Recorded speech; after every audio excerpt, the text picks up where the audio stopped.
We're live. Hello, everybody, and welcome back to Perform 2018, Dynatrace Perform 2018. That is, I am Brian Wilson with, I guess maybe we say PerfBytes, Pure Performance, and James Pulley of PerfBytes. Hello, James. Hello. Good to Hello, see you Mr. again. Wilson. It's been a while, huh? Yeah. Yeah, it sure has. And we've got this crazy person sitting next to us right now. Mr. Looking all Henrik wild. Rexit. Yes, Mr. Henrik Rexit of Neotys. How you doing, Henrik? Fine, thanks. Good to see you. Yeah, me too. It's always a pleasure to be here in Perform. Yes, excellent. Well, James is looking at me, so I'll say, you've come here from a far distance, right? Far distance, it's a couple of hours of flight, I guess. No, I mean the elevators are pretty far.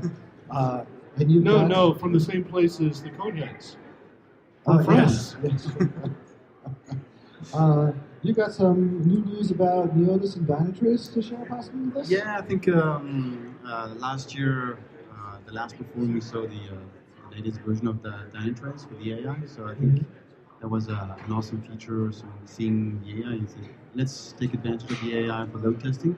I mean, everyone wants to have that for sure, save time during the analysis. So this is what we did by building this fresh new integration with the new platform Dynatrace. So when you combine Neoload and Dynatrace, simply you get all the data in one place, which is Dynatrace. I don't know if you've been. I mean, remember when I was doing load testing with Appmon, which is a really awesome tool, but there was a couple of metrics missing. So I was like switching Neoload, getting back in Appmon, switching. Yeah, it's always cumbersome to switch from one tool to the other to get a comprehensive view of performance of the system. And correct me if I'm wrong, what you've done is you've taken all of those discrete metrics related to application performance that you're collecting in Neoload, and you're pushing them into Dynatrace so you get these extra data points that you can use for comparison. Yeah, exactly. So the idea is that Dynatrace doesn't know the user load, Dynatrace doesn't know if there's a transaction pass or fail or failure rates during the test itself. So those data, we're pushing it directly with the help of your API, the API that's been built on top of Dynatrace. So all those missing data that was not there is now available. So, and then we're also putting some events on the services of the application. And I think from this moment you get custom events, then you can do very easy cross comparison between one test to another. So it helps you to trend, in fact, if there's any regression from one test to another. I'm curious to see. I know part of what we're going to be talking about might be tomorrow. I know we have upgrades to our AI engine that are going to be announced. The details of that, they don't really show the stuff with us too much beforehand. But I'd be curious to see. I know part of the idea is it's going to allow you to feed external data into the AI. So I'd be curious to see round 2 of this maybe if it would be possible to feed in data. Like, let's say you have a dedicated performance instance of this, so that you can feed in data to the AI with it and have the AI help you analyze the performance testing. Because obviously, the performance data you usually analyze a little bit different than production data. So, because you're doing a control test, usually comparing test over test. So it'd be really interesting to see what can go on with that. See, one of the coolest side effects I think of this is not only the AI that comes into play that can analyze for patterns and things of that nature, but since Dynatrace can live in the cloud, there's no reason why, as a test is ongoing, I can't have 2 or 3 different analysts around the world, all with different eyes on what's going on in the test, providing live analysis of the test, remote, and then when the test is complete, providing complementary, in some cases overlapping views of what's going on in performance. It just makes it that much easier to approach the data from a remote perspective, do the analysis, and provide a comprehensive report back to the owners of the system. Let's face it, a lot of systems today are blocked in the sense of multi-user access to test results while the test is ongoing, and even in the end, can you have multiple people actually opening the same test results set? Existing tools are cumbersome, you can do it, but having it all in a service architecture like Dynatrace, being able to access it, that's fantastic. I think that's good. Another thing that you would probably like is the fact that we are linking our data to our Neoload web dashboard.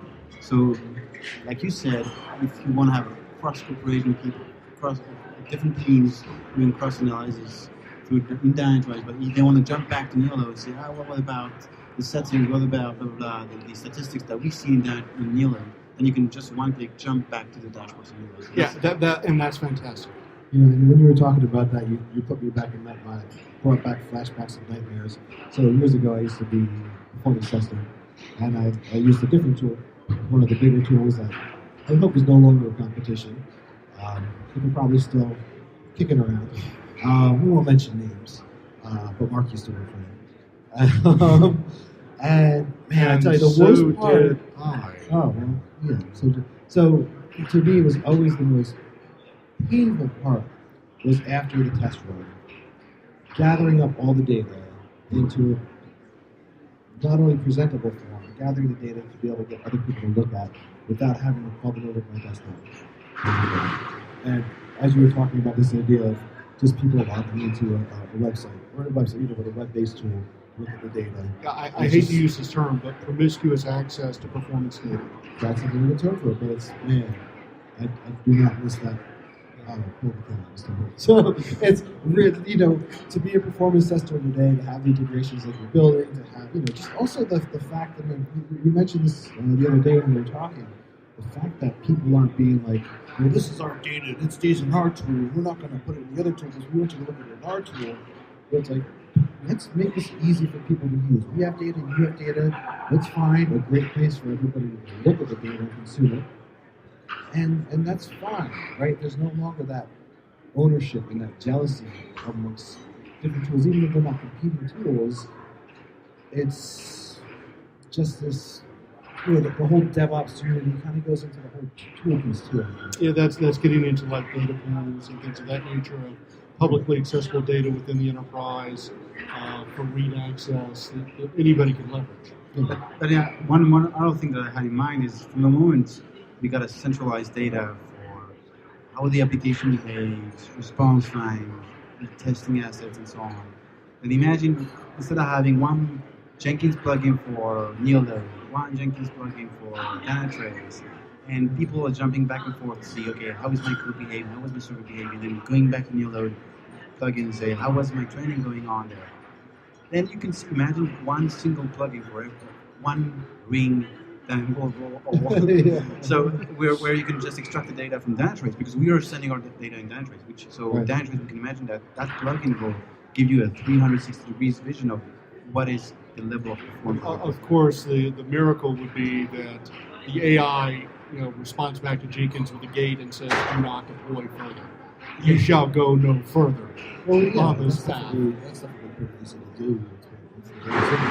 See the test pass or fails. But the other cool thing too is, again, and I'm not saying it has to be fed into Dynatrace, wherever you feed it, right?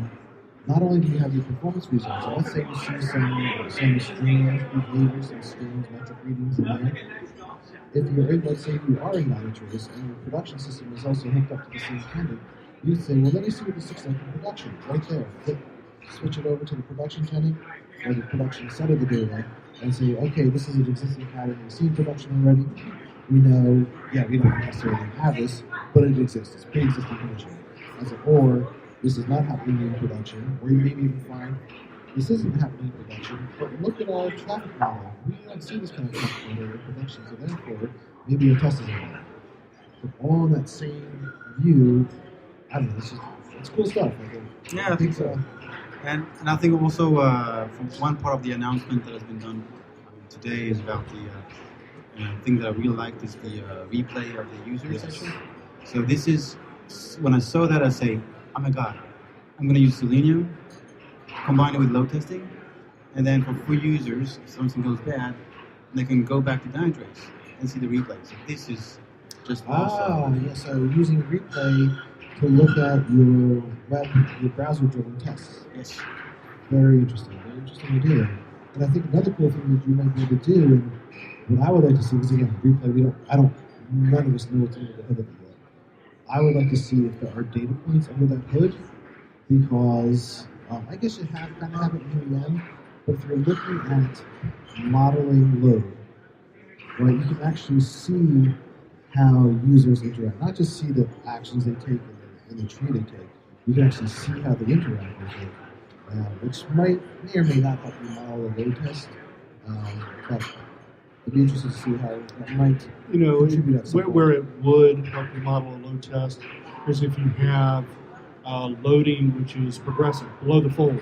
That is, I only load what is visible, and as I page down, then I'm loading additional assets, just below the level of what's visible. So it's transparent to the user, but I'm not having to load 10,000 things on a page right up front. I'm just loading 50, 50, 50, 50 small discrete amounts. So I can absolutely see where having that analysis of user behavior in the system would be completely valuable in the case of And something also I had in mind is that when I look at the new Dynatrace platform, I think there's a lot of things potentially that we can make. I think we talked about it during the POC. You mentioned about imagine an AI system that helps you to tune out your servers. Yes. And I said, right, why not? Let's try to make a script with a couple of different settings, run the test, automate it. Mark and I have always been an advocate for third-party plugins for AI systems. Why not be able to leverage, Brian, what you've seen in production?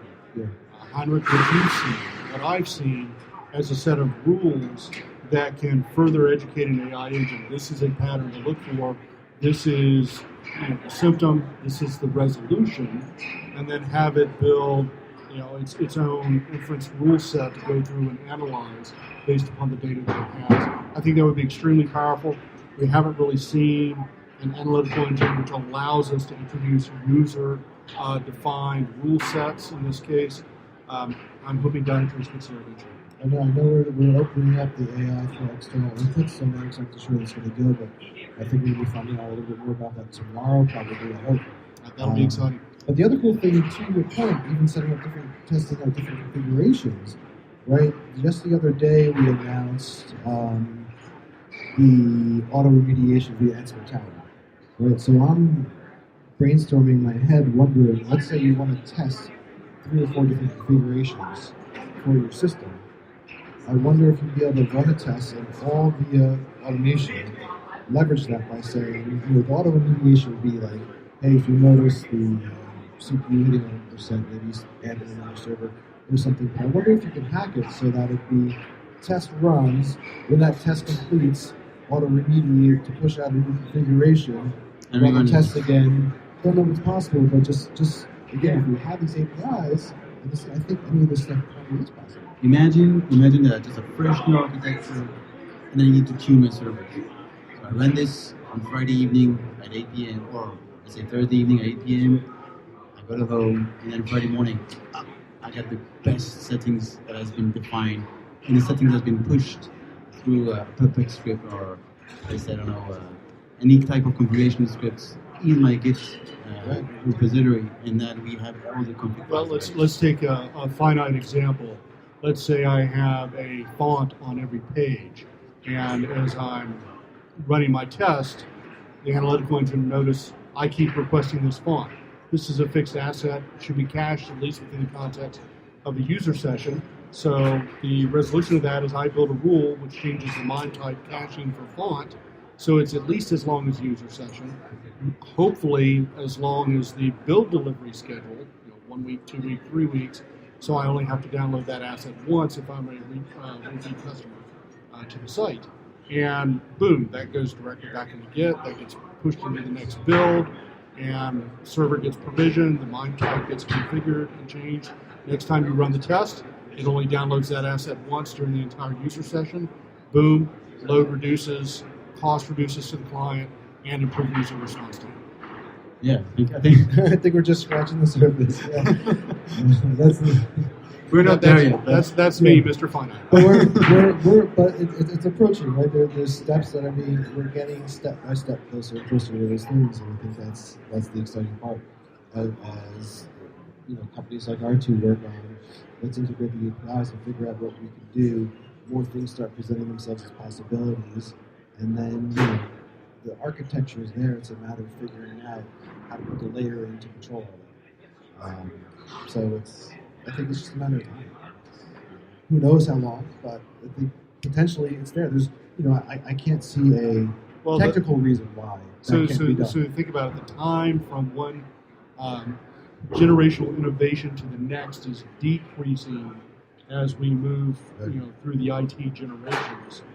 We're getting almost like a Moore's law in software. In this case, a doubling of capability once every 18 months. So I see no reason why, after 2 to 3 generations of AI, that we're not sophisticated enough that the AI can make these decisions for us. Yeah, and speed up the testing, speed up the releases, and increase the quality. And then Skynet comes to life. And we all die. Yes. Hey, Well, hopefully not. we don't have to work anymore. Yeah. We'll figure out something. Don't worry. Yes. All right. Anything else? You're leaving tonight, right? So how you've been here? You were here yesterday. Did you come on Sunday or Monday? I arrived Sunday night. Yeah. Okay. So how was your time here today? Oh, awesome. I mean, once you perform, it's like being in a casino. You don't feel the time anymore. Because it's all indoors, right? It's crazy. So no, it's always a pleasure, and I think it's too bad that I'm not able to make it tomorrow. Because there's always things to do for business. Mm-hmm. But sure, I mean, next year for sure, and we will also be at Perform Barcelona this year. So I gotta get over there. So yeah, I think it's going to be. I mean, Europe or Catalonia? Perform Catalonia. Yeah. See. That's very good. And it actually fits in because that new replay is from Finland. So I think that's why they're basing it there. But the person is one of the European cities. I'm not getting over to France yet. Oh, you have to. It's also French, you see. Yes. The French California. All right, excellent. James, any other last thoughts? No. Perform Catalonia? Catalonia. Yeah, also maybe one small announcement. For those who followed the Neotys PAC, so be prepared because soon we will have the virtual PAC coming on. So we probably, if you're interested to be part of the PAC, don't forget to send me an email. I will be very pleased to get, if you're interested to be a part of it, present any topic. We would love to have you on board, guys. And that's the PACMA. Yes. And this is generic masculine in this case. Does not exclude women. No, of course. It's just, or we have to convert to PAC human or something. PAC human or something. We figure out. But what if it's an orangutan? If you can find an orangutan They can who talk has a fantastic view on application performance and can present well, I think we should open it up to different species at that point. Okay. Even unicorns. Even you. There's plenty of unicorns. All right. Thank you all. Thanks. Thank you very much.